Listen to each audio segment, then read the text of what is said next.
The right care, right at home. Australia's premier in-home care provider. Local legends want it. A Bowls Green is just up the road. Search Bowls clubs near me. From the wide outdoors to the great indoors, this is Without Bias.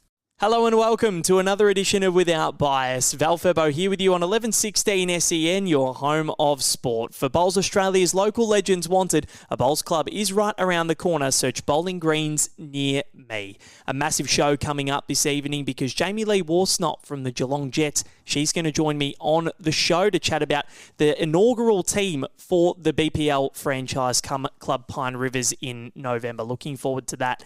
And our next guest, or our first guest of the evening, is Carl Healey. He's a right-at-home jackaroo, recently crowned four-time Australian Open champion after his men's fours victory.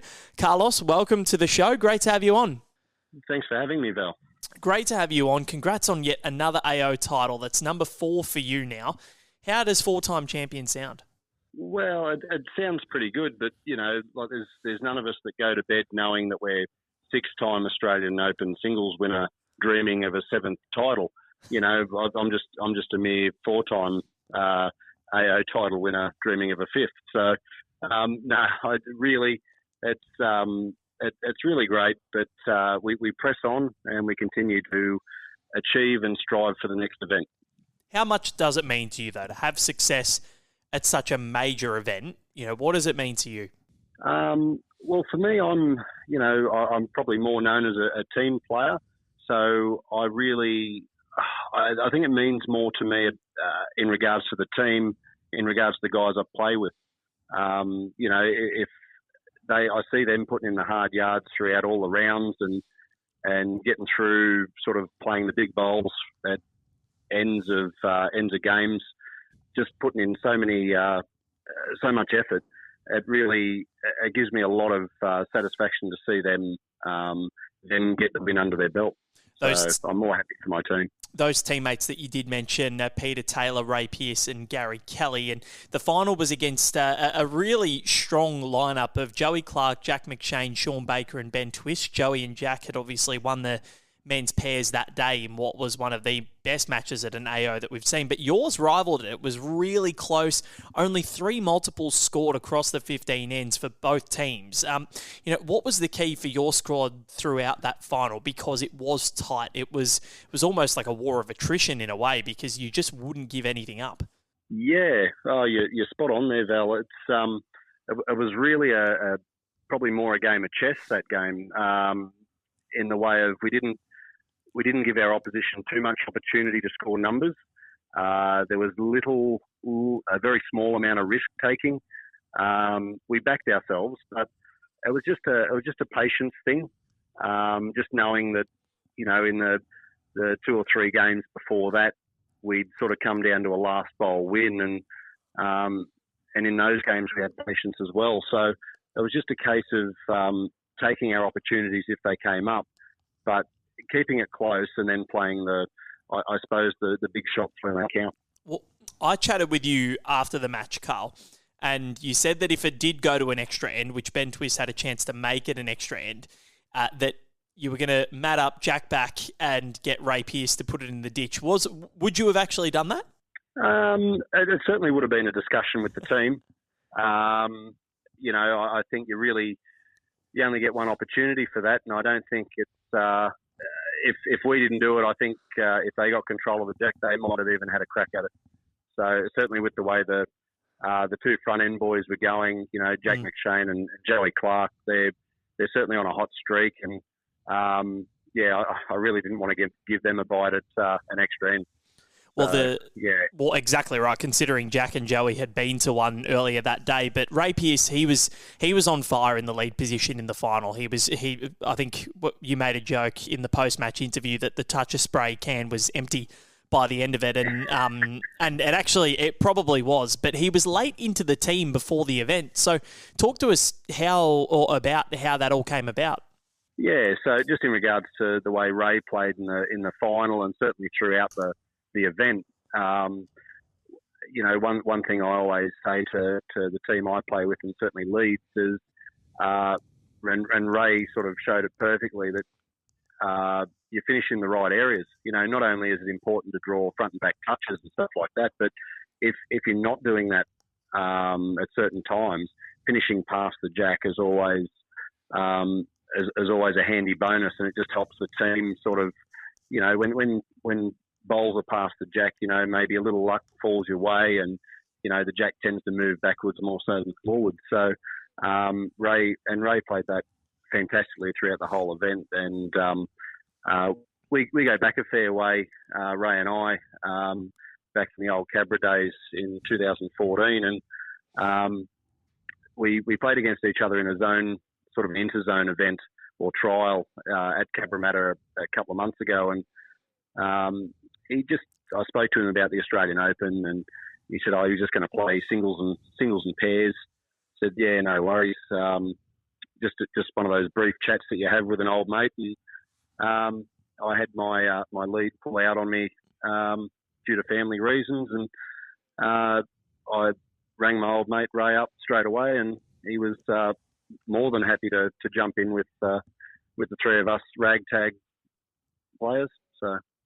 Well, you got the title, and he was unbelievable across the entire 2 weeks. He's in some very good form himself, recently crowned world champion. But as are you. You were recently crowned world champion twice last year. And how confident are you at the moment, considering how good your last 2 years have been? Commonwealth Games selection into World Champ selection, couple of AO titles in between as well. How confident are you? Yeah, I don't try not to get too ahead of myself. The game for me never changes. The format's usually always the same. To be fair, the bowls calendar's pretty full on, so just always pushing towards the next event. And I've got my job here at Cabramatta Bowling Club on the club coach, and I think it's quite important to stay fairly level-headed in regards to coaching, and staying at a level so you don't seem too sort of overconfident to all your clients and people that you're coaching. So just trying to staying level for them, but not confident, but I don't let it get to me too much. Well, well, I want to ask you about something to do with coaching after this, but you and Jessie Cattell, you're involved together, and you coached her in the, you were the ringside coach in the women's pairs final with her and Taylor Bruce. How much do you enjoy doing that sort of stuff on the side as well as playing? Yeah, I quite, as you would have noticed in the pairs final, it's, watching Jess and Tayller play is just, I would have done it either way, but I did ask the question if they wanted me ringside, and both of them were more than happy to have me there. I'd been their coach for a couple of games before that, and it seemed to work out pretty well. Most of the time it's just backing up their shot play and their opinion on what the right thing to do is. And also just having that support there and being able to lean on someone and have the confidence of a coach being there. But I just really enjoy watching both of them play, especially Jess. She's going really well with a great performance at the AO. It's just been really great to watch her. Yeah, she's on fire at the moment. Australian singles title last year, went over to East Kilbride as well and played in the under 25 World Bowls Indoor Championships as well, which is quite amazing to see her get that shot at international glory. And surely in the near future she'll be vying for a lot more on the international space. But do you get stressed watching her play? It's certainly more stressful than playing. You've got to be watching's one thing, and I've sort of certainly at the Commonwealth Games and World Bowls, being on the sideline watching your teammates / family out there playing, things get pretty tense, and you can certainly feel it in the grandstand, and when you're with your whole team, you're riding absolutely every bowl. Where when you're playing, it's sort of you're playing every bowl, and then you're sort of switching off as you would with most sort of proactive sports. You try not to concentrate too much. But, certainly watching all the time. You're on the edge of your seat. You're riding every bowl of theirs, and you're keenly watching the opposition's bowls as well. So, it's if you're easily stressed out, I don't recommend coaching. Yeah, I'm not sure I could do it, to be honest. But yeah, I remember being at the Com Games, sitting with you guys in Birmingham, and I was just stressed. And I'm not even a player; I'm just the media guy. But I was beyond stressed watching some of those finals, those tense ones. But it was an amazing experience nonetheless. Now, final one for you, Carl. You and Jesse just took out the Cabramatta Mixed Pairs Championship. So congratulations to you. How do you guys go playing with each other? Thank you. Yeah, look, it's like any combination. It takes a while to find out your strengths and your weaknesses on the green, but we certainly enjoy playing with each other, and we have a load of fun. And that's what our club mixed pairs is all about here at Cabra. We play 2 sets of 7 ends and a 1 end tiebreaker, so it takes sort of around just over an hour, and a good concept. Not that sets play hasn't been around, but it's just good fun that's been brought in by Nick Carl here at Cabra, and it's been a fantastic event. Amazing. Well, Carl Healey, thank you very much for joining me on Without Bias. It's been an absolute pleasure to chat all things bowls with you. You're one of the best in the world, mate, and we appreciate everything that you do for us from a media standpoint as well, and joining us here on the show. And good luck with everything in the coming months. It's a busy calendar, so enjoy. Thanks very much, Val. Thanks for having me. Carl Healey joining me on Without Bias. Great to have him on the show. Right at home, Jackaroo, world champion. He's an absolute superstar. But up next, Jamie-Lee Worsnop. She's going to join me on the show to discuss her debut at the BPL coming up in November. The right care, right at home. Australia's premier in-home care provider. Local legends wanted. A bowls green is just up the road. Search bowls clubs near me. From the wide outdoors to the great indoors, this is Without Bias. Welcome back to Without Bias. Val Febbo here with you for Bowls Australia's local legends wanted. A bowls green is just around the corner. Search bowling greens near me. Now, in November, 2 new Bowls Premier League franchises will make their debut at the tournament in the Geelong Jets and the Sydney Saints. The Geelong Jets have now announced their playing trio and coach in Coach Matty Flapper, who we had on last week. So he managed to keep that quiet. He did very, very, very well. Then Paul Foster, MBE, Aaron Wilson, and Jamie-Lee Worsnop, right at home, Jackaroo, who is going to be making her Bowls Premier League debut in November. Jamie-Lee joins me on the line. Welcome to the show and congratulations. Thanks, Val. Thanks for having me. It's very exciting news that you're going to be part of the BPL in November. How excited are you? I'm really excited. It's something I've always wanted to play in. So to get the opportunity, and especially to join a new franchise, being the Geelong Jets, and alongside three other great players, it's super exciting.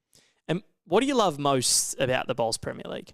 I think just the atmosphere. I've been to one Premier League before just to watch, and the atmosphere was great. Like, it's such an exciting event to be a part of. Even at home, you watch on Foxtel, and it's the broadcast. They've done it really well, and it's really good. It's really good atmosphere. That's what I enjoy the most, I think. And how long have you wanted to really have a crack at this event? Since it first come out, I think, since they first introduced the BPL, it's always something that I've always wanted to play in. So to get the opportunity now I'm over the moon. And you'll be teaming up with Paul Foster and your fiancé, Aaron Wilson. We'll start with Disco. Now, how thrilled are the both of you to be playing together? Pretty exciting. It's not something you do every day, is play with your partner on the green. So it's pretty cool. Get the opportunity to play alongside Aaron, and he's he's a legend of the game in his own right. So his game style is, type of game he plays. It's pretty special to be able to get to share this opportunity with him. And how do the both of you generally go when you do get to play together? Because it wouldn't be too often, but when you do, how is it on the rink? Surprisingly really well. We played Platinum Pennants this year, and I was lucky enough to play lead for him.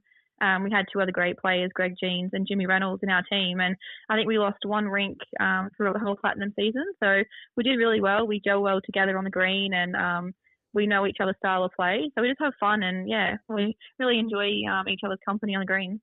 And it was a nice little confidence booster as well ahead of the AO, because the 2 of you played in the Matador Fours, I believe, and you ended up winning the title. Yeah, I can say that he probably carried me in that event, to be honest. He played really well. We had a really good team as well. We had Bree Smith and Benny Twist. So I think the four of us, we enjoy each other's company, have a laugh and enjoy some bowls together. So to win was the icing on the cake for that one. And looking ahead to the other member of your team, Paul Foster, MBE, how pumped are you to be playing with such a legend of the sport? He's been around for a long time. He's won world championships. He's won Com Games gold medals. He's done just about everything there is to do in this sport, and he's going to be one of your teammates. Yeah, you're right. He is such a legend. I've looked up to him in the bowls world for a very long time now. So to be able to get the opportunity to play alongside him and just, watch him play as well, so I can sit on the side, watch him play, put some bowls down with him, and it's a privilege to play alongside him, I think.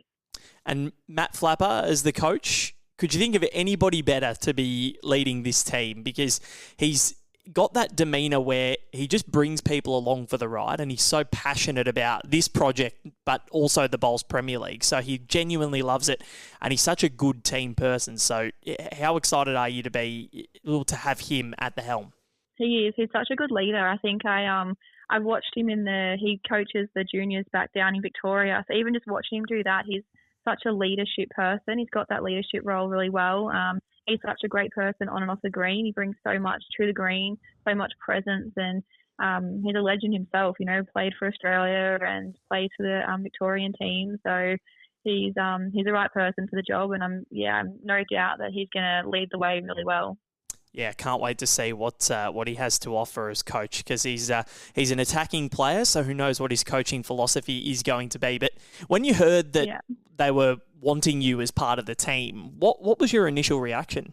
I'm a little bit shocked, to be honest. I'm like, me? You want me? Really?